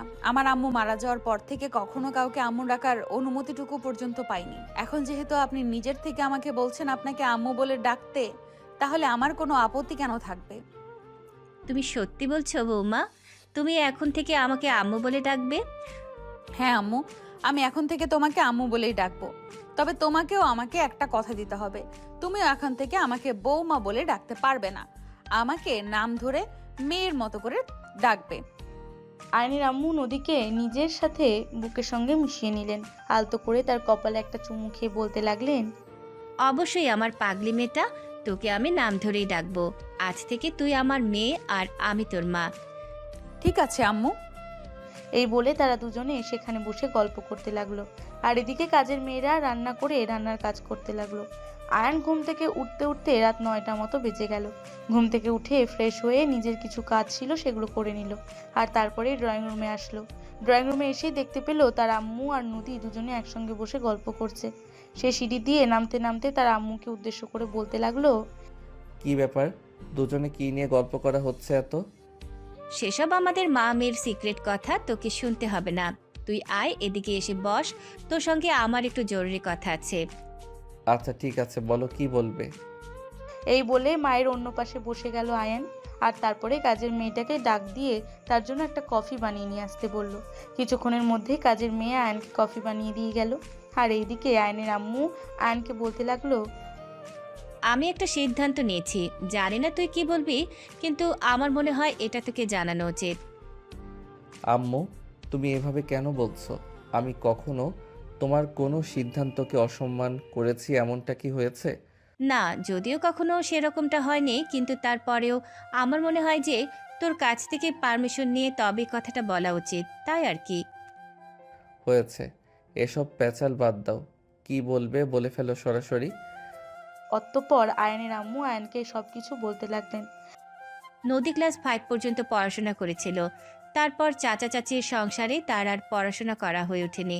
তাই আমি চাইছিলাম এখন তাকে স্কুলে ভর্তি করিয়ে দেব। সে তোমার যেটা ভালো লাগে করো না, তাতে তো আমার কোনো আপত্তি নেই। নদী যদি পড়াশোনা করতে চাই করবে, এতে আমার কি সমস্যা? আমি জানি তুই কিছু বলবি না, কিন্তু তারপরেও সে তোর বিয়ে করা বউ, তার ব্যাপারে কোনো সিদ্ধান্ত নেওয়ার আগে তোকে জানানো উচিত, তাই তোকে জানালাম। আমার কোনো সমস্যা নেই আম্মু, নদী যদি পড়াশোনা করতে চায় তাহলে পড়াশোনা করবে। তাছাড়া স্কুল আর কলেজ তো আমাদের বাসা থেকে খুব বেশি দূরে নয়, তাই নদীর যাতায়াতেও সেরকম কোনো সমস্যা হবে বলে আমার মনে হয় না। সেসব নিয়ে তোকে চিন্তা করতে হবে না। আমি তো সারাদিন বাসায় বসেই থাকি, তাই আমি সিদ্ধান্ত নিয়েছি নদীর স্কুলে যাওয়া আসার ব্যাপারটা আমি সামলে নেব। ও যতক্ষণ স্কুলে থাকবে ততক্ষণ আমি সেখান থেকে ওকে সঙ্গ দেব। তোমার যা ভালো মনে হয় আম্মু, তাতেই আমি হ্যাপি। কারণ আমি একটা কথা খুব ভালোভাবে বিশ্বাস করি যে তুমি যাই করবে আমার ভালোর কথা চিন্তা করেই করবে। ধন্যবাদ তোকে। আমি জানতাম তুই আমার কথার উপর কথা বলবি না, কিন্তু তারপরেও এ যুগের ছেলে মেয়ে বলে কথা, তাই আগে একবার জিজ্ঞাসা করে নিলাম। এইভাবেই কথা চলতে থাকে তাদের মাঝখানে। তখনই হঠাৎ করেই একবার আয়ান নদীকে বলতে লাগলো, তা নদী, পড়াশোনা করতে তোমার কোনো প্রবলেম নেই তো? নদী তখন মাথাটা নিচু করে চুপচাপ দাঁড়িয়ে রইল। সে কোনো উত্তর দিল না। আয়ান বুঝতে পারলো না নদী ঠিক কি বলতে চাইছে, হ্যাঁ নাকি না। তখনই আয়ান আবারও নদীকে বলতে লাগলো, কি ব্যাপার নদী, কি হলো? তোমাকে আমি কিছু জিজ্ঞাসা করেছি, তুমি আমার কথার উত্তর দিচ্ছ না কেন? তুমি কি পড়াশোনা করতে চাও? তখনও বেশ কিছুক্ষণ চুপ থেকে তারপর নদী বলতে লাগলো, আপনারা যদি চান তাহলে আমি পড়াশোনা করব। কিন্তু আপনাদের যদি আমার পড়াশোনা নিয়ে কোনো প্রবলেম হয় তাহলে সেটার কোনো প্রয়োজন নেই। তখনই আয়ান তার আম্মুর সামনেই নদীর গাল টেনে দিয়ে বলতে লাগলো, আরে পাগলি বউটা আমার, বলে কি আমি বললাম তো, তুমি এখানে একদম মুক্ত পাখির নয়, আকাশে উঠবে। এখানে কেউ তোমার পথে বাধা হয়ে দাঁড়াবে না। তুমি যেটা চাইবে সেটাই হবে, যেটা চাইবে না সেটা হবে না। এখন বলো, তুমি পড়াশোনা করতে চাও কি চাও না? আপনারা বললে আমি পড়াশোনা করতে চাই। ছোটবেলা থেকে পড়াশোনার বেশি আমার প্রচণ্ড আগ্রহ ছিল, কিন্তু আব্বু আম্মু মারা যাওয়ার পর সেটা আর হয়ে ওঠেনি। আচ্ছা ঠিক আছে, কোনো সমস্যা নেই। তাহলে তুমি এখন থেকে পড়াশোনা করবে, আর কালকেই আম্মু তোমাকে নিয়ে স্কুলে ভর্তি করাতে যাবে। আর টিউশন টিচারকে আমি বলে রাখবো, উনি তোমাকে বাসায় এসে পড়িয়ে যাবে, ঠিক আছে? আচ্ছা ঠিক আছে। এদিকে দেখতে দেখতে রান্নাবান্নার কাজ শেষ হয়ে গেল। সবাই মিলে একসঙ্গে বসে রাতের খাবারটা খেয়ে নিল। খাওয়া শেষ হলে আয়ান আর নদী তাদের রুমে চলে আসে। রুমে সেই নদী বিছানায় শুয়ে পড়ে আর বিছানায় এলিয়ে দেওয়ার সঙ্গে সঙ্গে ঘুমের রাজার রাজত্ব করতে চলে গেল। আয়ান বেশ কয়েকবার ডাক দিয়ে সজাগ করার চেষ্টা করলো, কিন্তু ততক্ষণ এসে ঘুমের অত সাগরে হারিয়ে গেছে। আয়ান ভেবে পায় না একটা মানুষ বিছানায় গা এলিয়ে দেওয়ার সঙ্গে সঙ্গে কিভাবে এভাবে ঘুমোতে পারে। কিন্তু নদী ঘুমিয়ে যাওয়াতে আয়ান আর নদীকে বিরক্ত করলো না। সে গতকালকের মতো আজ আবারও সোফায় গিয়ে শুয়ে পড়লো। পরদিন সকালবেলা যথাসময়ে নদী ঘুম থেকে উঠে পড়ে আর ফ্রেশ হয়ে রেডি হয়ে যায় স্কুলে যাওয়ার জন্য। আয়ান ঘুম থেকে উঠে ফ্রেশ হয়ে অফিসের জন্য রেডি হয়ে নাস্তার টেবিলে চলে আসে। নদী ততক্ষণে নাস্তার টেবিলে পৌঁছে গেছে। আয়ান নাস্তার টেবিলে বসে নদীকে বলতে থাকে, ম্যাডাম, আপনি দেখা যায় আজ সকাল সকাল ঘুম থেকে উঠে তৈরি হয়ে গেছেন, এখন কোথাও যাবেন নাকি? ও মা, আপনারাই তো বললেন সকালবেলা ঘুম থেকে উঠে তৈরি হয়ে নিতে। আমাকে আজ স্কুলে ভর্তি করানোর জন্য নিয়ে যাওয়া হবে। তখনই আয়ান নদীকে বলতে থাকে, I am so sorry madam, আমি আসলে ভুলে গিয়েছিলাম, আমার একদম মনে ছিল না। তো আম্মু কোথায়? আম্মু এখনো আসেনি? আম্মু এখনো আসেনি, আমি আম্মুকে দেখে এসেছি। আম্মু ফ্রেশ হচ্ছে, কিছুক্ষণের মধ্যেই চলে আসবে। এই বলে তারা দুজনে আয়ানের আম্মুর জন্য অপেক্ষা করতে থাকে। আয়ানের আম্মু নাস্তার টেবিলে আসছে বেশ কিছুক্ষণ সময় লাগলো না, কিছুক্ষণের মধ্যে তিনি নাস্তার টেবিলে চলে আসেন আর নাস্তা শেষ করে নদীকে নিয়ে বাসা থেকে বেরিয়ে পড়েন স্কুলে যাওয়ার উদ্দেশ্যে। তাদের বাসা থেকে স্কুল খুব একটা দূরে ছিল না, এই তো 2-3 মিনিট সময় লাগলো স্কুলে এসে পৌঁছাতে। নদী স্কুলে এসে এই পরিবেশটা দেখে ভীষণ রকম খুশি হয়ে যায়। শহরে স্কুল ভীষণ পরিপাটি আর সাজানো গোছানো। এখানে সব বড় লোকদের ছেলেমেয়েরা পড়াশোনা করে, তাই সবাইকে দেখতে অন্যরকম স্মার্ট লাগে। সবার মাঝে নদী নিজেকে বেমানান মনে করছিল, কিন্তু আয়ানের আম্মু তখনই নদীকে বলতে লাগলো, দেখো মা, একদম নিজেকে বেমানান মনে করবে না। তোকে আমি তৈরি করে দেব, ওদের থেকে তুই হাই ক্লাস প্রোফাইলে বিলং করিস। কিন্তু আম্মু, আমি তো এরকম পরিবেশে চলাফেরা করতে অভ্যস্ত নই, তাহলে আমি কিভাবে এই সব কিছুতে অভ্যস্ত হব? বললাম তো, এসব কিছু নিয়ে তোকে কোনো চিন্তা করতে হবে না, সব ব্যবস্থা আমি করে দেব। তুই শুধু মনোযোগ দিয়ে পড়াশোনাটা করবি, তোর কাছে আমার এইটুকুই চাওয়া। ঠিক ঠিক আছে আম্মু, তুমি শুধু আমার জন্য দোয়া করো। তোমার দোয়া আমার মাথার উপর থাকলে কোনো বাধা আমাকে ভেঙে ফেলতে পারবে না। আমি ঠিক অন্যটি চরম শিখরে পৌঁছে যাব। আমার দোয়া সব সময় তোর মাথার উপর থাকবে, তুই কোনো চিন্তা করিস না। পৃথিবী উল্টে গেলেও আমি কোনোদিনও তোর হাত ছেড়ে দেব না, তুই আমার উপর সম্পূর্ণ ভরসা রাখতে পারিস। তারপর শুরু হয় নদীর জীবনের নতুন পথ চলা। আছে পড়াশোনা শুরু করে দেয়, ক্লাস 8-এ তাকে ভর্তি করে দেওয়া হয়। তারপরে তাকে পড়াশোনা করানোর জন্য বাসায় 3জন প্রাইভেট টিচার রাখা হয়। সবাই নদীকে ভীষণ যত্ন নিয়ে পড়াশোনা করে। দেখতে দেখতে নদী পড়াশোনায় ভীষণ ভালো হয়ে উঠল। এমনিতেও নদী পড়াশোনায় ভীষণ মনোযোগী ছিল। টিউশন টিচারদের একাগ্রতা, আয়ান আর আয়ানের আম্মুর অনুপ্রেরণা নদীকে আরও উৎসাহিত করে গেল। কেটে গেল দীর্ঘ 9 বছর। আয়নের ব্যবসা এতদিনে অনেক উন্নতি করেছে। সে নিজের নামে আরও 4টা কোম্পানি খুলেছে। তার আম্মুর শরীরটা এখন আর আগের মতো চলে না। তিনি এখন একটু বয়সের ভারে নুইয়ে গেছেন। আর নদী এখন পরিপূর্ণ কিশোরী। আগের মতো হ্যাংলা পাতলা মেয়েটা আর নেই। নদী এখন এতটাই সুন্দর হয়ে গেছে যে যে কোনো ছেলে দেখলে প্রথম দেখাতেই তার প্রেমে পড়ে যাবে, এমন একটা অবস্থা। আজ নদী ভীষণ চিন্তিত। সকালবেলা ঘুম থেকে উঠেই ফ্রেশ হয়ে অজু করে নামাজ পড়ল। আর তারপরে কোরআন তেলাওয়াত পড়তে বসে গেল। সে একা নয়, তার সঙ্গে আয়ানও রয়েছে। তাদের দীর্ঘদিনের প্রতিকার ফল আজ হবে। আজ নদীর অনার্স ফাইনাল ইয়ারে রেজাল্ট দেবে। এত বছরের পরিশ্রমের ফসল পাবে আজ। তাই তারা অনেক আগ্রহ নিয়ে অপেক্ষা করছে। সময় যেন কাটতেই চাইছে না। নদীর আম্মু আল্লাহর কাছে মানত করে রেখেছেন, নদী যদি এই বছর খুব ভালো রেজাল্ট করেন তাহলে তিনি নদী আয়ানকে নিয়ে হজ করতে যাবেন। সবাই অপেক্ষা করছে, সময় যেন কাটতেই চাইছে না। দেখতে দেখতে কোনো রকমে বিকেল 3টে বাজলো। রেজাল্ট বের হলো। আয়ান তখনই ল্যাপটপ নিয়ে নদীর রোল নাম্বারটা লিখে সার্চ করলো। নদী ফার্স্ট ক্লাসে ফার্স্ট ডিভিশনে পাশ করে গেছে এবং ফার্স্ট হয়েছে। এটা শোনা মাত্রই নদী চিৎকার দিয়ে আয়ানকে জড়িয়ে ধরলো আর বলতে লাগলো, আমার এই সমস্ত সফলতা শুধুমাত্র তোমার জন্য। তোমার জন্যই আজ আমি এতটা উপরে উঠতে পেরেছি, এত ভালো একটা রেজাল্ট করতে পেরেছি। তোমার এই ঋণ আমি কোনোদিন শোধ করতে পারবো না। তার শাশুড়ি মা তার সামনে দাঁড়িয়ে থাকলেও নদী আজ এইসবের তোয়াক্কা করেনি। তার খুশি যেন ধরে রাখতে পারছে না। সে খুশিতে এসে আয়ানকে এভাবে জড়িয়ে ধরে। হ্যাঁ ভিউয়ার্স, আপনারা একদম ঠিকই শুনেছেন। আজ নদী ভীষণ খুশি হয়েছে বলেই এরকমটা করেছে। এর আগে কোনোদিন নদী আয়ানকে জড়িয়ে ধরেনি। নদী এরকম কিছু করবে আয়ান এটা একদমই ভাবতে পারেনি। সে একদম প্রস্তুত ছিল না এটার জন্য। তবে নদীর এইভাবে হুট করে জড়িয়ে থাকা ব্যাপারটায় সে খুশি হয়নি।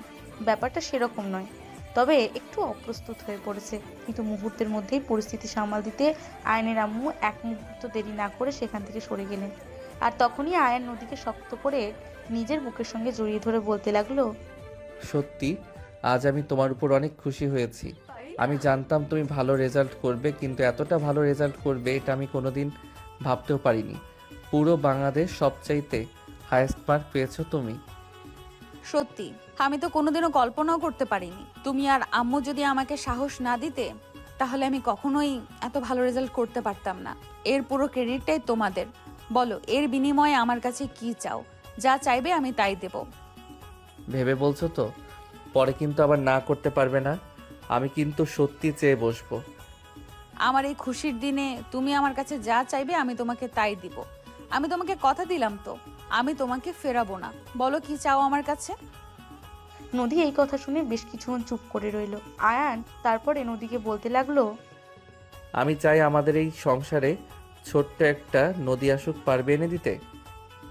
কথাটার মানে বুঝতে পারিনি নদী। তাই সে বেশ কিছুক্ষণ চুপ করে থেকে বলতে থাকে, মানে? তুমি না চাইলে লাগবে না। ততক্ষণে কথাটার অর্থ বুঝতে পারে নদী। আর সে তখনই আয়ানকে বলতে থাকে, তুমি জীবনে এই প্রথম আমার কাছে কিছু চেয়েছো, আমি তোমাকে ফেরাবো। তুমি এটা ভাবলে কি করে? আমিও চাই আমাদের জীবনে নতুন কেউ একজন আসুক। সত্যি বলছো তো? হ্যাঁ রে বাবা, 3 সত্যি সত্যি সত্যি 3 সত্যি। আমি তোমায় অনেক বেশি ভালোবেসে ফেলেছি। আর আমি চাই আমাদের ভালোবাসায় ভালোবেসে ভালো থাকার কারণটাও চলে এসুক। তাহলে দেরি কেন? দীর্ঘ 9টা বছর ধরে অপেক্ষা করছি, আর কত অপেক্ষা করব?